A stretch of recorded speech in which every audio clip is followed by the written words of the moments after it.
கண்களை மூடி மனங்களை ஒன்றைப்படுத்துவதாக நம் ஆண்டவர் இயேசுவினுடைய கல்வாரியில் தூய விழுதூடுதல் கொள்வோம். சர்வானந்தமாக திருத்தலையை சிறப்பிக்கும் புனித அருளானந்தர் பிரகார உரிமைகளை ஆண்டவருடைய பாதத்தில் கொண்டு ஆசீர்வாதமான வாழ்வுகள் எல்லாரும் கிடைக்கும்படியாக சொல்லிப்பதோடு நாளைய பிறந்த நாட்களை கொண்டாடி ஆண்டவருக்கு நன்றி தெரிவித்துக் கொள்கிறோம். இவான்சன் ஆண்டனி ஹைமேஸ் அவுட்ரோன் என்பவருடைய வாழ்வுக்காக ஆண்டவருடைய பிரசன்னத்தில் நன்றி கூறி திருத்தலையை ஒப்புக்கொண்டு ஜெபிப்போம்.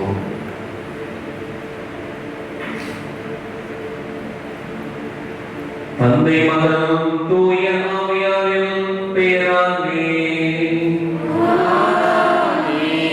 ஆண்டவராகிய இயேசு கிறிஸ்துவின் அருளும் கடவுளின் அன்பும் தூய ஆவியானவரின் நட்புறவும் உங்கள் அனைவரோடும் இருப்பதாக.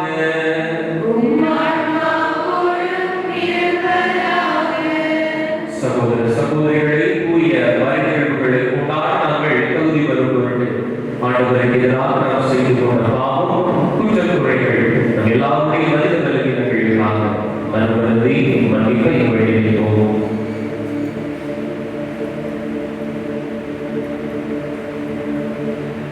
எல்லா வல்ல இறைவனிடமும் சகோதர சகோதரிகளின் வழியாகவும் நான் பாவியங்களை ஏற்றுக்கொள்கிறேன்.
நீங்கள் கிறிஸ்துவோடு உயிர் பெற்று எழுந்தவர்களானால் மேலும் சாதனத்தை நாடுங்கள்.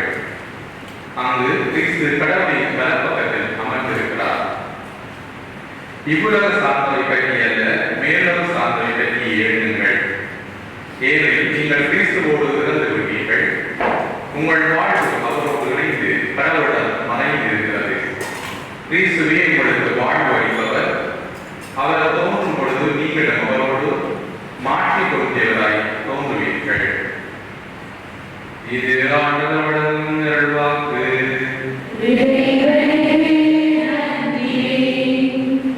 பதுரை பாடலுக்கு உங்கள் கருவியாக ஆண்டவருக்கு நன்றி செலுத்துங்கள்.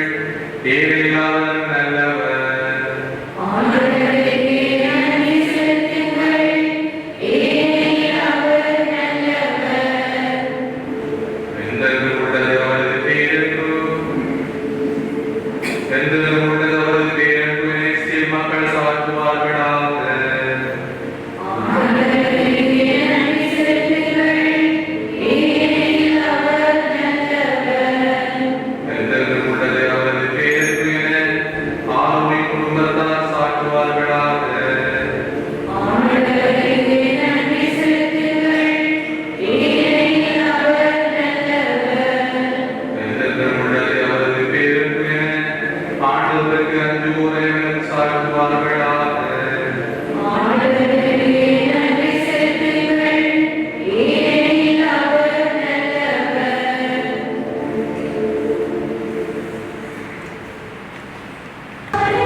அன்று வாரத்தின் முதல் நாள், அது மாலை வேளை. யூதர்களுக்கு அஞ்சி சீடர்கள் தாங்கள் இருந்த இடத்தின் கதவுகளை மூடி வைத்திருந்தார்கள். அப்போது இயேசு அங்கு வந்து அவர்கள் நடுவில் நின்று, உங்களுக்கு அமைதி உரித்தாக என்று கூறினார். இவ்வாறு சொல்லிய பின் அவர் தம்முடைய கைகளையும் விழாவையும் அவர்களிடம் காட்டினார். ஆண்டவரை கண்டதால் சீடர்கள் மகிழ்ச்சி கொண்டார்கள். இயேசு மீண்டும் அவர்களை நோக்கி, உங்களுக்கு அமைதி உரித்தாக. தந்தை என்னை அனுப்பியது போல நான் உங்களை அனுப்புகிறேன் என்றார். இதை சொன்ன பின் அவர் அவர்கள் மேல் ஊதி, தூய ஆவியை பெற்றுக் கொள்ளுங்கள். எவருடைய பாவங்களை மன்னிப்பீர்களோ அவை மன்னிக்கப்படும். எவருடைய பாவங்களை மன்னியாதிருப்பீர்களோ அவை மன்னிக்கப்படா என்றார். இது கிறிஸ்து வழங்கும் நற்செய்தி.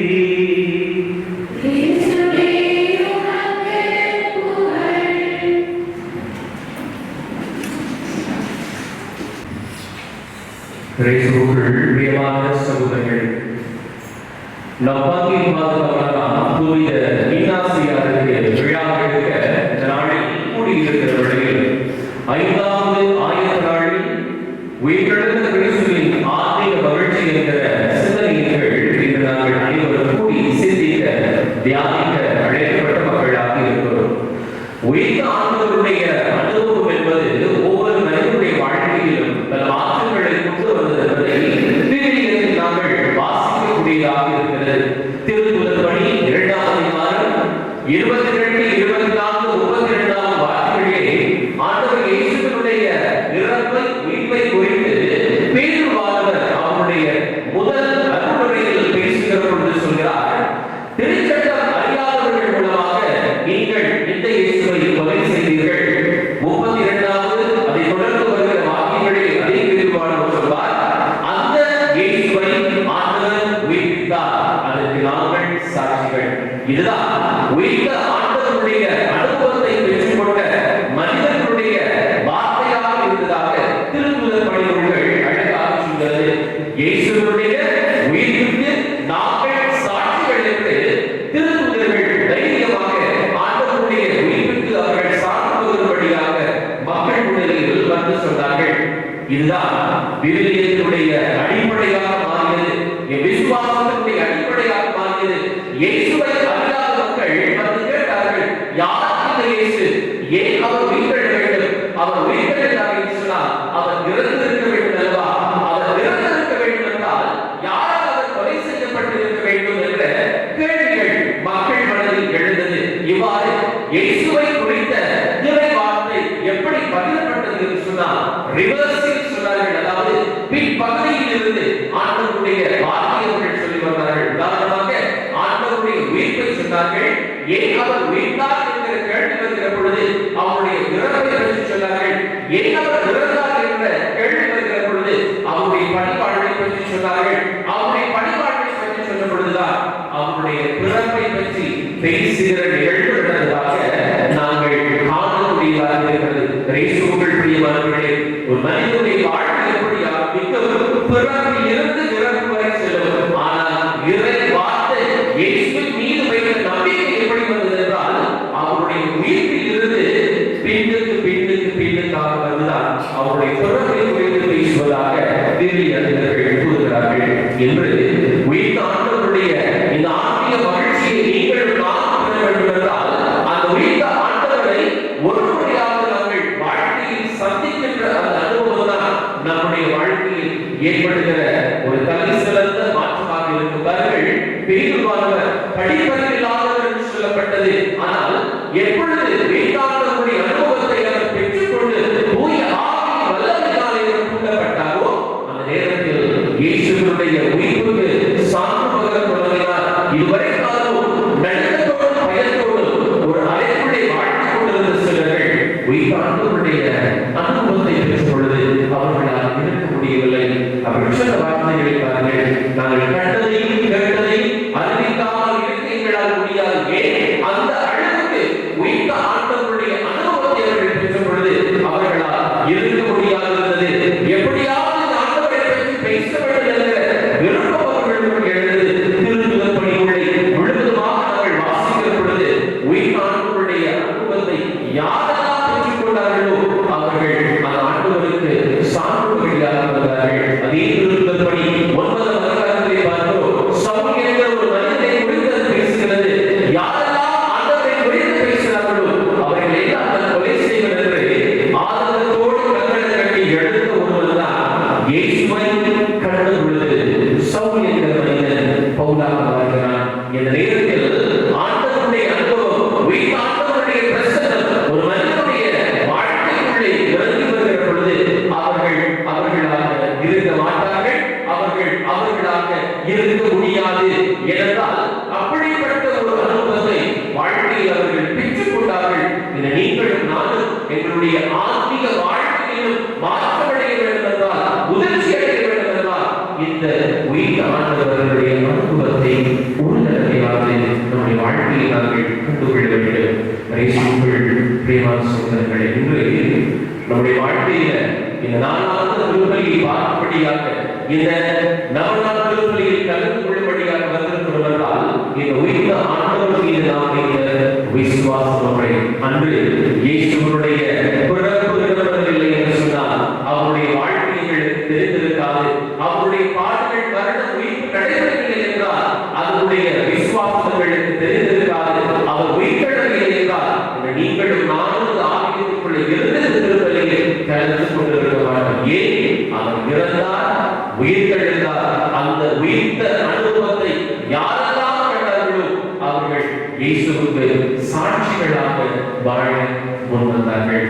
இன்று நீங்களும் நானும் இதே உயிர்த்த ஆண்டவருடைய மகிழ்ச்சியை பெறும்படியாக, அந்த உயிர்த்த ஆண்டவருக்கு சான்று பகரும்படியான ஒரு அழைப்பை பெறத்தான் இந்த இடத்தில் கூடி வந்திருக்கிறோம். எப்படி இந்த உயிர்த்த ஆண்டவருடைய அனுபவத்தை நம்முடைய வாழ்க்கையில் நாங்கள் பெற முடியும்? திருமலையிலே அப்பம் உடைக்கப்படுகிறது, ரசம் எல்லாருக்கும் பகிர்ந்து கொடுக்கப்படுகிறது. இந்த உயிர்த்த ஆண்டவருடைய அனுபவத்தை எப்படி பெற முடியும் என்றால், எம்மாவுஸ் வழியில் நடந்த நிகழ்வை பாருங்கள். லூக்கா நற்செய்தி 24ஆம் அதிகாரத்திலே எம்மாவுஸ் வழியில் நடந்த நிகழ்வு என்ன? அதே உயிர்த்த ஆண்டவர் அவர்களோடு செல்கிறார். ஆனால் சிலர்கள் கண்டுகொள்ளவில்லை. ஆனால் எப்பொழுது அப்பம் உடைக்கப்பட்டு அந்த இடத்தை பகிர்ந்து கொடுக்கப்படுகிறதோ அந்த நேரத்தில் உயிர்த்த ஆண்டவருடைய அனுபவத்தை அவர்கள் பெற்றுக் கொண்டார்கள். அவர்கள் எம்மாவுஸ் செல்லவில்லை. மறுபடியும் அவர்கள் எந்த இடத்தில் ஆரம்பித்தார்களோ அதே இடத்தில் இரவோடு இரவாக நடந்து வந்து உயிர்த்த ஆண்டவரை நாங்கள் கண்டோம், அதற்கு நாங்கள் சாட்சிகள் என்று தைரியமாக எடுத்து கூறினார்கள். இதுதான் நம்முடைய வாழ்க்கையிலும் நாங்கள் செய்ய வேண்டிய ஒரு காரியம். இயேசு இறந்த பொழுது சிலர்கள் அவருடைய பழைய வாழ்வுக்கு திரும்பினார்கள். பேதுரு மீன்பிடிக்க சென்றார். எம்மாவுஸ் வழியில் சிலர்கள் நாங்கள் இப்பொழுது இருக்க முடியாது, எனவே நாங்கள் எங்களுடைய இடங்களுக்கு செல்வோம் என்று ஒருவராக அவர்களுடைய பழைய வேலைகளுக்கு திரும்பிக் கொண்டிருந்தார்கள். ஆனால் எம்மாவுஸ் வழியில் நடந்த அனுபவம் சிலர்கள் மறுபடியும் ஆண்டவருடைய உயிர் அனுபவத்தை பெற்றுக் கொண்டு சாட்சியாய் வாழ அழைத்து சென்றது. அதே போல பேதுருவின் வாழ்க்கையில் நடந்த ஒரு சம்பவம். அவர் மீன்பிடிக்கும்படியாக செல்கிறார். கரையில் தீ மூட்டி அழகாக இயேசுவானவர் வைத்துக் கொண்டிருக்கிறார். தூரத்தில் அவர் படகில் மீன்களை பிடித்துக் கொண்டிருக்கிற பொழுது மற்ற சிலர்கள் சொல்கிறார்கள், கரையில் இருப்பவர் ஆண்டவர் இயேசுதான் என்று. அவர் உடனடியாக என்ன செய்த காரியத்தை பாருங்கள். அவர் இடத்திலே கட்டியிருந்த அந்த கூட்டை அகற்றிவிட்டு கடலுக்குள் அவர் குதித்து ஆண்டவரை நோக்கி வந்து சேர்கிறார். என்னுடைய அர்த்தம் என்னவாக இருக்கும் என்று சொன்னால், அவர் தன்னுடைய வாழ்நாட்களில் 3 வருடங்களில் ஆண்டவரோடு வாழ்க்கை பல அனுபவங்களை பெற்றிருந்தால், ஆண்டவர் இறந்த பொழுது இனிமேல் என் வாழ்க்கையில் எதுவும் தேவையில்லை என்று நினைத்து தன்னுடைய பழைய வாழ்வை வாழும்படியாக சென்று விட்டார். ஆனால் எப்பொழுது தூரத்திலேயே அந்த உயிர்த்த ஆண்டவரை கண்டாலும் நான் வாழ்ந்த வாழ்க்கை சரியில்லை, மறுபடியும் என்னை அழைத்த ஆண்டவருக்கு சாட்சியாக நான் இருக்க வேண்டும் என்று நினைத்துக் கொண்டு அந்த இடத்தை அவர் குறித்து தன் வாழ்க்கையை ஒப்புக் கொடுத்தார் என்று சொல்கிறது. அதே போல பாரம்பரியத்திலே நாங்கள் கேள்விப்படுகிற ஒரு காரியம், நீரோ மன்னனுடைய காலத்தில் ஆண்டவர் இயேசுவுடைய வார்த்தைகளை எங்கெல்லாம் அறிவித்தார்களோ அந்த இடத்திலெல்லாம் பெரிய பிரச்சனைகள், பிளவுகள், குழப்பங்கள் நடைபெற்றது. ரோம் நகரம் பற்றி எடுத்துக் கொண்டிருந்தது. அந்த வேளையில் இந்த ஆண்டவர் இயேசுவை அறிவித்ததினால் ஏற்பட்ட தீங்குகளை உணர்ந்து கொண்டவர்கள் எல்லாரும் என்ன செய்தார்கள்? எல்லா இடங்களிலும் தப்பி ஓடினார்கள். பேதுரு நினைத்தார், நான் இருந்தால் என்னையும் கொன்று விடுவார்கள் என்கிற பயத்திலே பேதுருவானவர் தப்பி ஓடிக்கொண்டிருக்கிறார். போர்வழியில் பார்க்கிறார். தூரத்திலே ஆண்டவர் இயேசு சிலுவையை சுமந்து கொண்டு ரோம் நகரை நோக்கி அவர் நடந்து வருகிற வேளையில் பேதுருவானவர் ஆண்டவரே, மறுபடியும் இங்கே செல்கிறேன். இப்பொழுதுதான் என்னை கொன்றார்கள், இப்பொழுதுதான் என்னை வேதனைப்படுத்தினார்கள், இப்பொழுதுதான் என்னை கசையால் அடித்தார்கள், மறுபடியும் ஏன் இந்த இடத்திற்கு வருகிறார்? அப்பொழுது ஆண்டவர் சொல்ற வார்த்தைகள் இப்படியாக இருந்ததாக இந்த பாரம்பரியத்தில் சொல்லப்படுகிறது. உன்னை நம்பி நான் பொறுப்பு கொடுத்தேன், நீ அதை செய்யவில்லை, எனவே என் மக்களுக்காக மறுபடியும் நான் சிலுவை சுமந்து மறிக்கப் போகிறேன் என்று சொல்லப்படுது. நான் தவறை உணர்ந்து கொண்ட பேதுரு மறுபடியும் ஆண்டவருடைய ரகசியத்தை, ஆண்டவருடைய ஆசையை, ஆண்டவருடைய விருப்பத்தை நிறைவேற்ற அவர் மறுபடியும் வந்து சிலுவையில் தலைகீழாக போய் உயிர் தொடர்ந்தார் என்று வரலாறு சொல்கிறது. இயேசுவுக்குள் பிரியமான சகோதரர்களே, இன்று நீங்களும் நானும் இயேசு ஆண்டவருடைய அனுபவத்தை, உயிர் ஆண்டவருடைய அனுபவத்தை பெற இந்த நாளிலே அழைக்கப்பட்டவர்களாக இருக்கிறோம். இந்த அழைப்பு எங்களுக்கு எப்படி கொடுக்கப்பட்டிருக்கிறது என்றால், இந்த அழைப்பு ஒவ்வொரு மனிதனுடைய வாழ்விலும் ஒரு மாற்றத்தை கொண்டு வர, இயேசுவை கண்டவர்கள் வித்தியாசமாக மாறி இருக்க வேண்டும் என்பதை உணர்த்தும்படியான ஒரு அழைப்பு தான் இன்று நீங்கள் எல்லாருக்கும் கொடுக்கப்படுகிறது. ஒரு நாள் ஒரு மனிதன் என்ன செய்தார் சொன்னால், ஒரு மிகப்பெரிய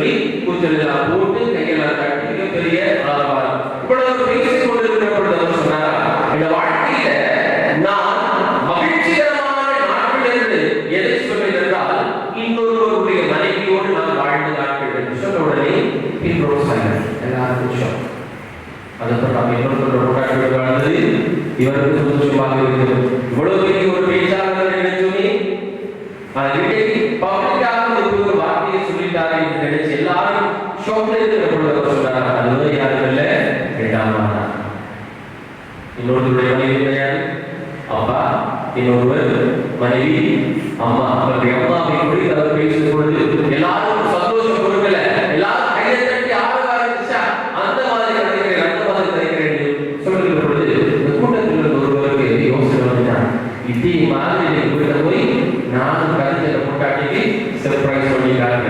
அடிக்கடி என்ன சொல்லுவேன், உனக்கு கருத்து தெரியுமா, சும்மா போய் கூட்டிட்டு இருந்து வாங்க, எப்பயாவது இம்ப்ரெஸ் பண்ற மாதிரி ஒரு வார்த்தை நினைச்சிருக்கியா, இன்னைக்கு நான் போய் இம்ப்ரெஸ் பண்ணிக்கலாம் சொல்லி வீட்டை வந்து இரவு சாப்பிட சொன்னா, இந்த வாழ்க்கையில நான் சந்தோஷமா வாழ்ந்த நாட்கள் எதிர்ப்பு தெரியுமா, அப்பொழுது கொண்டாடி யோசிச்சாலும் சரி நான் பத்தி தான் சொல்ல போறேன் நினைச்சு சொல்லி எடுக்கிறது. அது இன்னொரு மனைவி ஒரு வாழ்ந்த நாட்கள் என்று சொல்லி படிச்சு நாக்கு விட்டு நிலைமையில இருட்டாயிடுச்சு. அப்படியே பிளாக் அவுட். 3 நாளுக்கு ஒரு கண்ணை முடிச்சு பார்த்து துணையில ஃபேன் சுத்துது, வடப்பக்கம் உடனே இடப்பக்கம் உடனேயாக கட்டியில படுத்து கிடக்கிறாங்க. அவ்வளவுதான். இந்த இடியப்பு பொழிகிற அந்த கட்டையால வச்சு ஒரு அடினா 3 நாள் ஆள் மயக்க நிலை. ஏன் நான் இதை சொல்கிறேன் என்றால், சில வேளைகளில் அனுபவம் கிடைக்கப்பட்டது என்பதற்காக எல்லா வார்த்தைகளையும் எல்லா இடங்களிலும் நாங்கள் போய் சொல்ல முடியாது. போய் நாங்களுடைய அனுபவங்கள் கிடைத்திருக்கிறது, அந்த ஆண்டவருடைய வார்த்தைகளை நாங்கள் பகிர வேண்டும். ஆனால் அந்த வார்த்தை எங்கே எப்பொழுது எப்படி பகிர்ந்து கொடுக்கப்பட வேண்டும் என்பதை நாங்கள் உணர்ந்து கொள்ள வேண்டும். நாங்கள் அந்த வார்த்தைகளை நல்ல முறையில் கொடுக்க வேண்டும். இவரை போல மற்றவரை இம்ப்ரெஸ் பண்ணுகிறேன் என்ற ஒரு எண்ணத்திலே வித்தியாசமாக நாங்கள் சொல்ல போனால் நிச்சயம் எங்களுக்கு உலகையோ குடும்பங்களையோ ஏதாவது போய் உடனே கொண்டாட்ட இம்ப்ரெஸ் பண்ணிடாதீங்க. இன்னைக்கு பூசையில் வந்திருந்தால் கதையை கேட்டிருந்தால் அவங்க ஓகே, அம்மாவை பற்றி தான் சொல்றேன், மம்மியை பற்றி தான் சொல்றேன் யோசிப்பார்கள். வராதவர்களுக்கு கொஞ்சம் கட்டாயம் நாளைக்கு உங்களுக்கு யோசிச்சு பார்க்கணும். நாளைக்கு கதை முடிச்சு பார்க்க கூட ஒரு நிலையாக பேசுவர்கள் பிரியமான சொல்வர்கள் எல்லாருக்கும் உயிர்மானவருடைய ஒரு அனுபவம் வாழ்வில் கிடைக்க வேண்டும். தனிப்பட்ட முறையில் இந்த ஆண்டவர் யார் என்பதை நான் சுவைத்து பார்க்க வேண்டும். உதாரணத்துக்கு சொல்ல போனால், மாம்பழத்தை பார்த்து அந்த மாம்பழத்தை நான் சாப்பிட்டிருந்தால் நான் சொல்ல முடியும், இந்த மாம்பழம் இனிக்கும், இந்த மாம்பழம் புளிக்கும், இந்த மாம்பழம் இப்படித்தான் இருக்கும் என்று என்னால் சொல்ல முடியும். எப்பொழுது இந்த மாம்பழத்தை நான் சுவைத்து பார்த்திருந்தால் மாத்திரமே. அதே போல வாழைப்பழம் என்றால் எப்படி என்று வாழ்க்கையில் நான் இதுவரைக்கும் பார்க்காத ஒருவனாக இருந்திருந்தால் அந்த வாழைப்பழத்தை பற்றி என்னால் பேச முடியாது. வாழைப்பழம் சதுரமாக இருக்கும் என்று சொன்னால் நீங்க நக்கலாக வச்சிருப்பீங்க, வாழைப்பழம் சதுரமாக இருந்திருக்கிறது. ஏனென்றால் நான் வாழைப்பழத்தை பார்த்ததில்லை, அதை உணர்ந்ததில்லை, அதை சுவைத்து பார்த்ததில்லை என்றால் அதை பற்றி என்னால் பேச முடியாது. அதே போலதான் உயிர்காண்டவருடைய அனுபவம். தனிப்பட்ட வாழ்க்கையில இவரை நான் பார்த்திருக்கிறேனா, இவரை உணர்ந்திருக்கிறேனா, இவரின் வாழ்க்கையில் நன்மை செய்திருக்கிறாரா, இவரால் வாழ்க்கையில் ஏதாவது ஒரு அற்புதம் நடந்திருக்கிறதா என்று நினைத்து பார்த்தால் மாத்திரமே அவரை என் வாழ்க்கையில் நான் பகிர்ந்து கொள்ள முடியும், மற்றவர்களுக்கு அறிவிக்க முடியும். நீங்கள் இருக்கலாம், உங்களுக்கு ஏதாவது அனுபவம் இருக்கிறதா? இருக்கிறது. ஒரு வாழ்க்கையில் நடந்த ஒரு சின்ன ஒரு அனுபவம் நான் வேறு சொல்லியிருக்கிறேன். இந்த அனுபவத்தை வித்தியாசமான முறையில் சொல்லியிருக்கிறேன். நான் நினைக்கிறேன், சுனாமி அடைவதற்கு பிற்பாடு எங்களுடைய ஒரு நகரத்திலிருந்து திருக்கோயில் மோதுவாரோடு எல்லாம் உடைந்து போயிருந்தது. நேரத்தில் என்னுடைய மூத்த சகோதரியுடைய திருமணம் நடைபெற நாட்களாக இருந்தது. நான் செவ்வதிலிருந்து லீவுக்கு போயிருந்தான். அப்பொழுது பூசையில காணிக்கையாக கொடுப்பதற்கு வைன் இல்லை. பக்கத்திலிருந்து திருக்கோயிலுக்கு போய் திருக்கோயிலில் இருக்கிற ஆலயத்தில் தான் வைன் எடுத்து வர வேண்டும். அப்பொழுது அந்த நேரத்தில் என்ன நடந்தது சொன்னால் சொல்வார்கள், உசாரணம் சொல்வாங்க,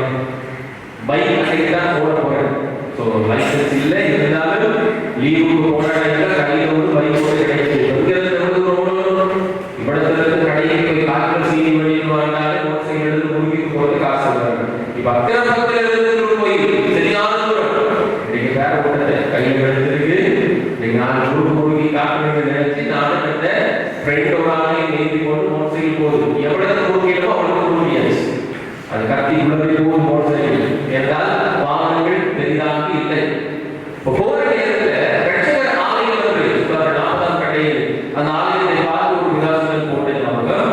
அதுக்கு பிறகு அந்தோனியார் கோயில் ஒன்று இருக்கிறது.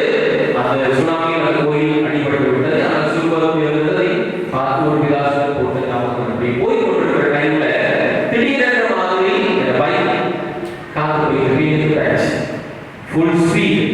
எனக்கு நன்றாக தெரியும். எனக்கு பின்னால் இருந்த நண்பரை நான் பார்க்க அளவுக்கு ஈடுபட்டுவாரு. ஈடுபட்டு வர ரோடெல்லாம் உடைஞ்சு போய் இருக்குது.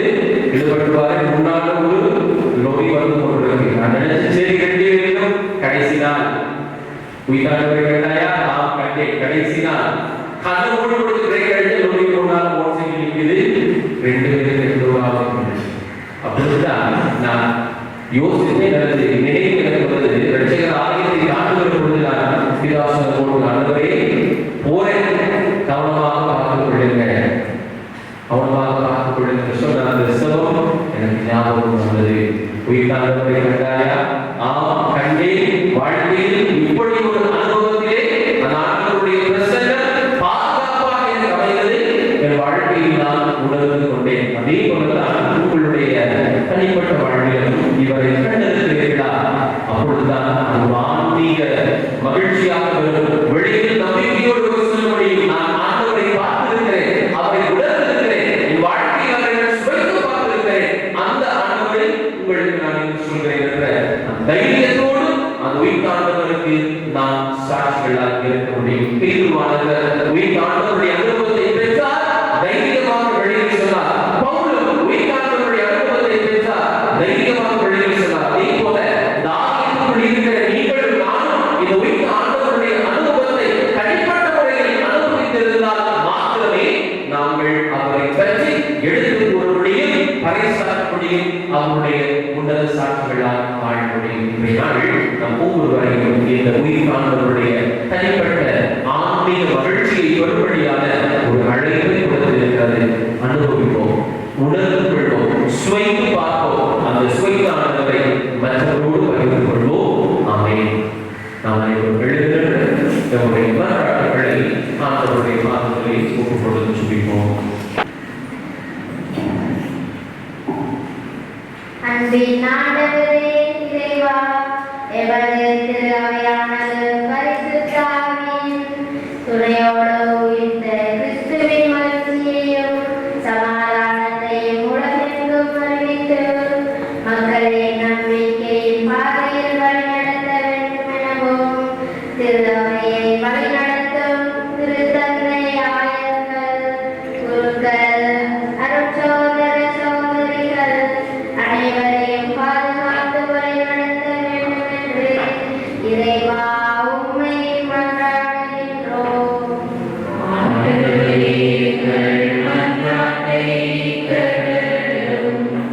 அன்பின் ஆண்டவரே, இன்றைய நாள் திருப்பலியில் பங்கேற்கும் இறைமக்களின் வாழ்வை ஆசீர்வதித்து அவர்கள் தேவைகள் ஒவ்வொன்றையும் நிறைவேற்ற வேண்டும் எனவும் புனித இன்னாசியாருடைய விசுவாசம், துணிவு, இறைப்பற்று என்பவற்றை பின்பற்றி உயிர்த்த கிறிஸ்துவின் சாட்சிகளாக வாழ வரமருள வேண்டும் என்று இறைவா உம்மை மன்றாடுகின்றோம்.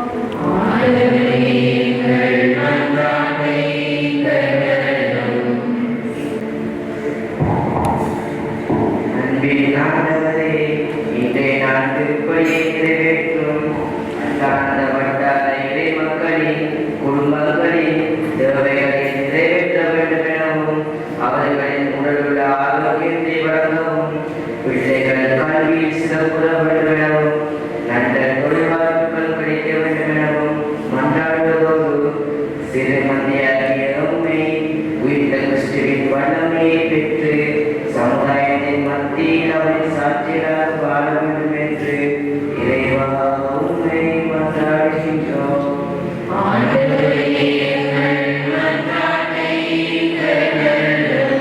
அன்பின் தந்தை இறைவா, இன்றைய நாள் திருப்பலியை நமக்காக ஒப்புக் கொடுக்கும் மேலும் என்னை கைகளாய் ஆசீர்வதித்து கிறிஸ்துவின் பணியில் சிறந்தோங்க வேண்டிய அந்த உங்களுடைய ஆன்மீக நடத்தை வழங்க வேண்டும் எனவும் ஆசிர்வதித்தே யூனிடக்ஸின் அடிகளாலே பண்பாடு சிறந்தோங்க விழுமிடவும் அவருடைய தோசமே அடிகளாரையும் அவர் அச்சோதரர் தினோசன் அவர்களையும் அச்சோதரிகளையும் ஆசிர்வதித்து பாதுகாத்து வழிநடத்த வேண்டும்.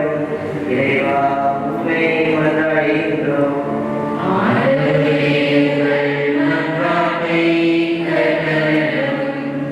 ஒவ்வொருவருடைய கல்கடல்களுக்காக நம்முடைய ஊழியாளர்களுடைய பிரசனங்கள் சொல்லியிருக்கோமா?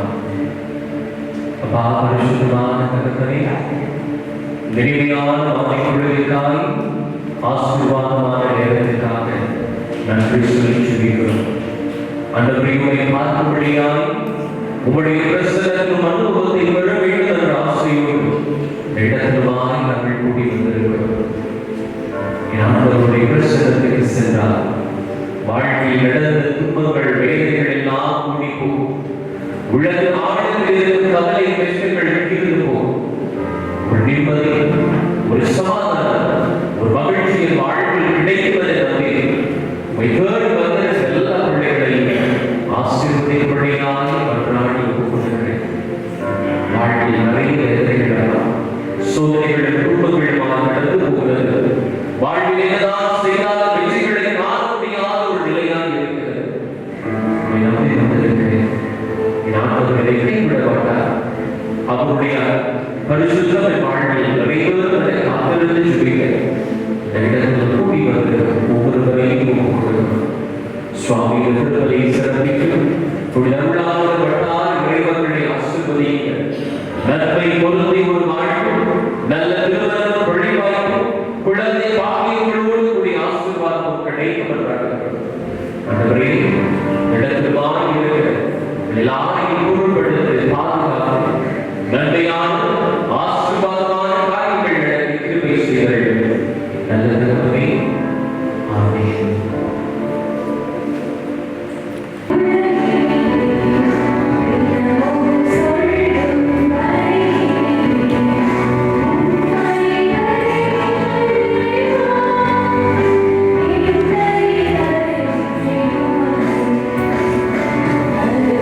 Oh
கொடுப்பதை எல்லாம் வல்ல தந்தையாக இறைவனுக்கு ஏற்றதாகும்படி சுதியுங்கள்.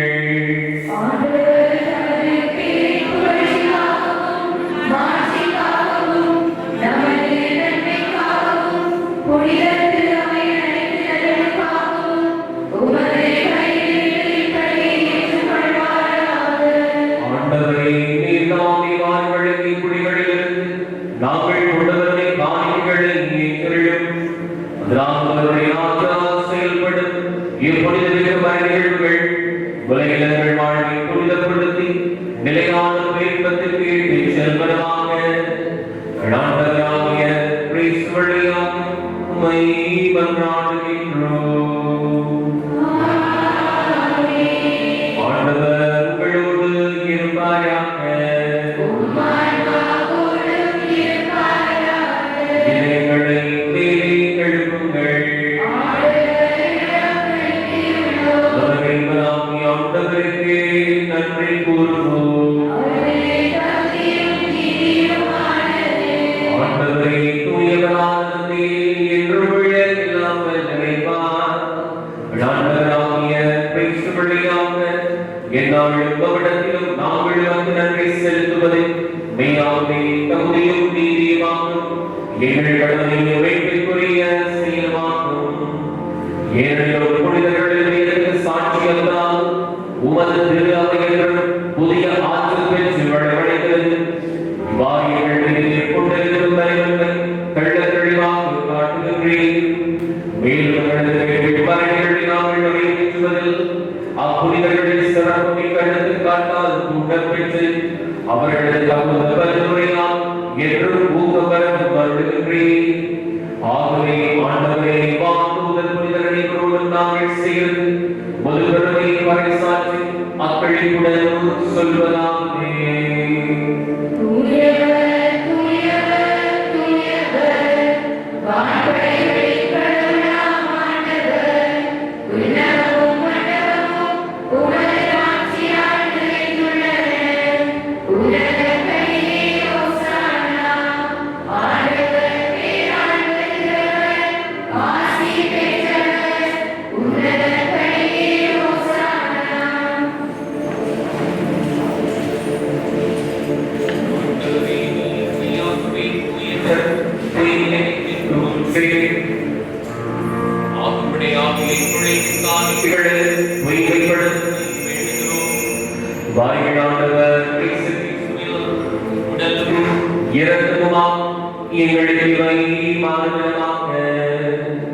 அவர் வாழ்வட விழப்பெருந்தம் நீங்கள் அழித்த பொழுதே அப்பத்தை எடுத்து நன்றி செலுத்தி அதை விட்டுதான் சிடருக்கு அழைத்து அவர் கூறியதாகவே. அனைவரும் இதிலிருந்து பெற்று கொள்ளுங்கள். ஏனெனில் உங்களுக்காக அளிக்கப்படும் என் உடல்.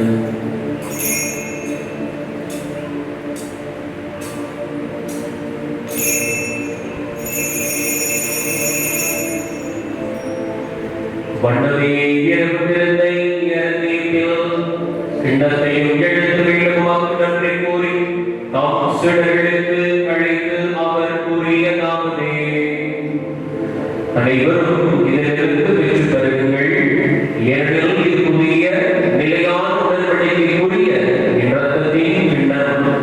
இது பாவமன்னிப்புக்கென்று உங்களுக்காகவும் நலனுக்காகவும் சிந்தப்படும். இதை என் நினைவாக செய்யுங்கள்.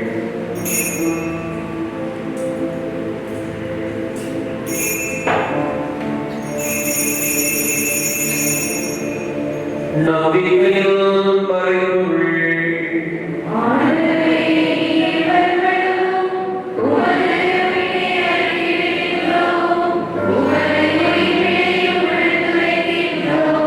ஆகவே ஆண்டவரை நாங்கள் கிறிஸ்துவின் இறப்பினையும் உயிர்ப்பினையும் நினைவு கூர்ந்து வாழ்ந்தவன் அப்பத்தையும் வெளிப்படைக்கும் எண்ணத்தையும் ஒப்புக்கொடுக்கின்றோம்.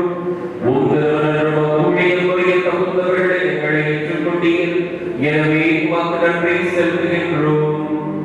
மேலும் கிறிஸ்துவினுடைய இரத்தத்திலும் பங்குள்ளவர்களை தூய ஆவியால் ஒன்று சேர்க்க வேண்டுமென உம்மை தாழ்மையுடன் மன்றாடுகின்றோம். உலகெங்கு பரவி இருக்கும் திரு அவையிலே எழுதுகள் திருத்தந்தை 14 எங்கள் அப்போஸ்தலருக்கு பரிபாலகர் ஆண்டவர் எல்லா திருநிலைகள் ஆகிய அனைவரோடு திரு அவை அன்பில் தரச்சேர் ஆண்டவரை எங்கள் சதவீதமாக உம்மிடத்திலே தன்னுடைய தேவைகளை வேண்டியிருக்கிற ஒவ்வொரு பிள்ளைகளையும் ஆசிர்வதியுமானவரே ஆசீர்வாதமாக இருப்பார்கள். எங்களிடத்தில் வேண்டியிருக்கிற பிள்ளைகளை யாருக்கெல்லாம் நாங்கள் ஜெபிப்போம் என்று வாக்கு கொடுத்திருக்கிறோம் அவர்களை ஆசிர்வதியுமானவரே. இதை நான் திருப்பள்ளி பங்கு பெற முடியாமல் போன ஒவ்வொரு பிள்ளைகளையும் உங்களுடைய வழிநடத்தில் அன்பு இறக்கும் அளவில்லாமல் ஒழியப்படும்படியாக நான் ஜெபிக்கிறேன். உங்களுடைய சபை என்று உமோடு இணைந்து தூயாமையின் நிரப்பு பெற்று உங்களுடைய உயிர்ப்பின் மகத்துவத்தை தியானித்துக் கொண்டிருக்கிற பிள்ளைகளை நீரே வழிநடத்துகிறார். உங்களுடைய அன்பு இறக்கும் இவர்களை கூட்டிச் சேர்க்கின்ற சுவாமி இவர் உடலில் உள்ளத்தில் இருக்கிற எல்லா விதமான வேதனைகளும் கொடுமையான சாத்தானின் பிடிகளினாலும் வெள்ளி சூரிய கட்டுகளினாலும் இவர்களுக்கு எதிராக இவர்களை பிடிக்காத மனிதர்களும் சத்துருவானவர்களும் கொண்டு வந்திருக்கிற சகல காரியங்களையும் இயேசுவின் நாமத்தில் நான் கிடைத்தவர்களிடத்திலே இருக்கிறவர்கள் உம்முடைய தூய ஆவியினால் நிறைந்திருக்கிறவருடைய கிறிஸ்தவ வாழ்வும் விசுவாசம் உறுதிப்படும்படி செய்தவர்கள் சுவாமி. மேலும் மேற்கொள்ளவர்கள் சகோதர சகோதரிகளையும் நிரம்பும் அனைவரையும் இறக்கத்துடன் நினைவுகூர்ந்து திருக்கொடியோடு இருக்கிறது எங்கள் அனைவர் மீது இறக்குமாய் கடவுளின் கண்ணித்தாயான புனித மரியாதை அவருடைய கணவரான புனித யோசேப்பு புனித திருத்தூதர்கள் இவ்வுடைய உபகுணராக இருப்பவராகிய புனித அனைவருடன் நாங்கள் நிலைவாழ்வில் பங்கு கொள்ளும் தகுதி பெற்று உம் திருமணம் இயேசு கிறிஸ்து வழியாக உம்மை போன்றே வரதுடன் உம்மை மன்றாடுகின்றோம்.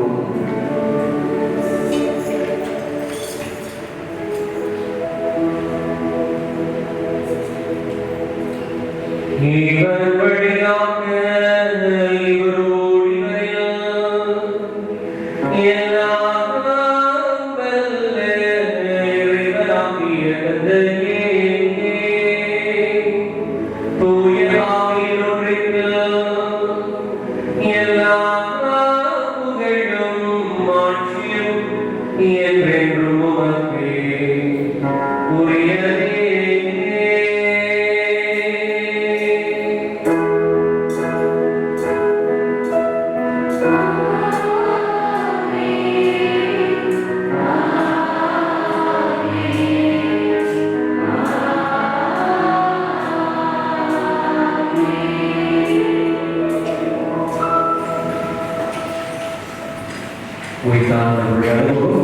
தனிப்பட்ட முறையில் நாம் வருகிற பொழுதுதான் அந்த ஆண்டவர் எப்படிப்பட்டவர் என்பதை நம் வாழ்வில் சுவைத்து பார்க்க முடியும். இன்னும் அதிகமாக அவரை சுவைத்து பார்க்க வேண்டும் என்கிறதோடு நாம் அனைவரும் சொல்லியிருப்போம்.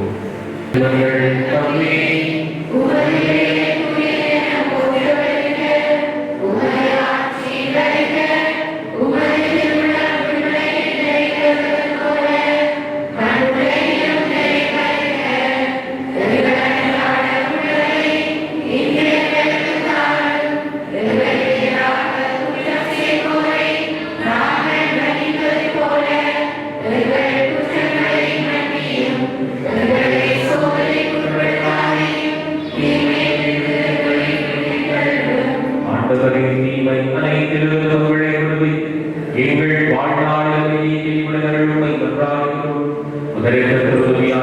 பாவத்திலிருந்து எப்பொழுதும் விடுதலை பெற்று யாவருக்கும் நலமாயிருப்பதாக நாங்கள் நோக்கி இருக்கும் வீரத்திற்காகவும் எங்கள் இயேசு கிறிஸ்துவின் வருகைக்காகவும் காத்திருக்கின்றோம்.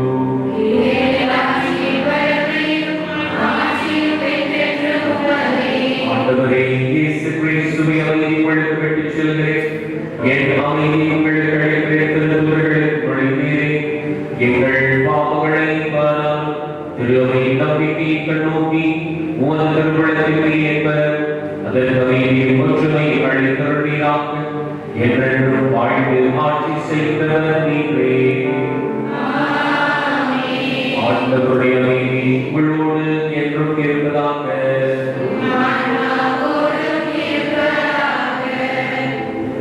ஒருவருக்கொருவர் இயேசு அமைதியை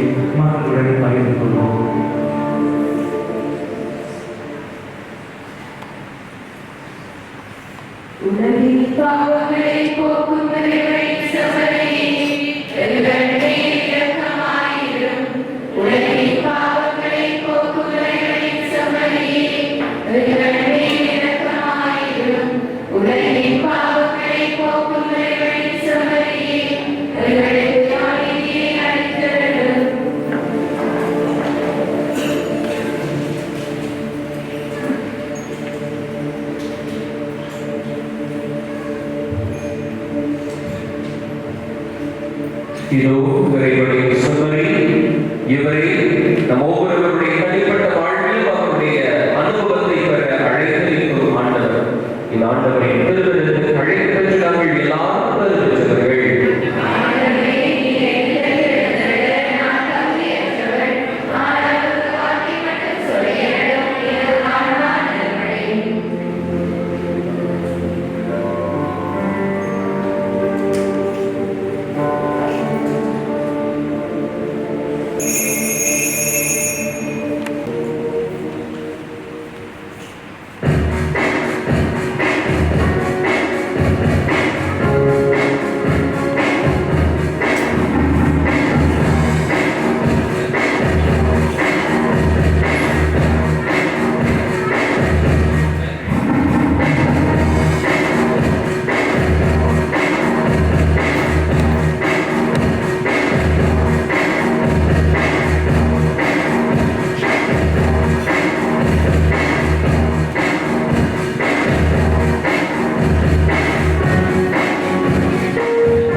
என் உயிரை ஆண்டவரை போற்றிடு, அவருடைய இனிவான செயல்களை செய்யும் வருவாரே.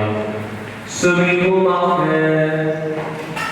ஆண்டவரை திருமகனுடைய பாடுகள் இல்லையாக நினைவாகிய என் திருவுணவை உட்கொண்டு நாங்கள் உண்மை வேண்டுகிறோம். இவ்வாறு சொல்லினால் அவர் எங்களுக்கு அளித்துள்ள கொடை எங்கள் மீட்புக்கு பயன்பட அருள்வீராக. ஆண்டவராகிய கிறிஸ்து வழியாக உம்மை மன்றாடுகின்றோம்.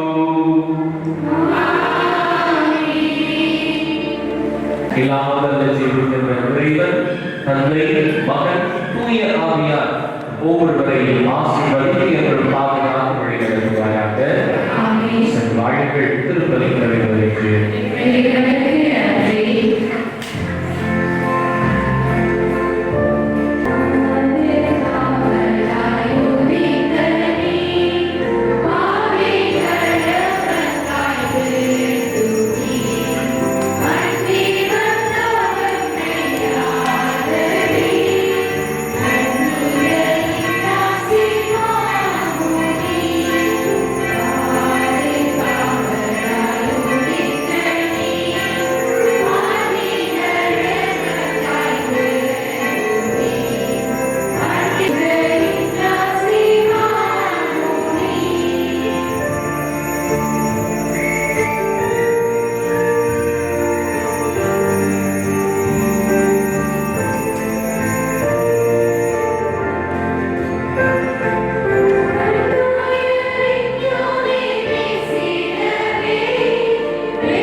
உம்முடைய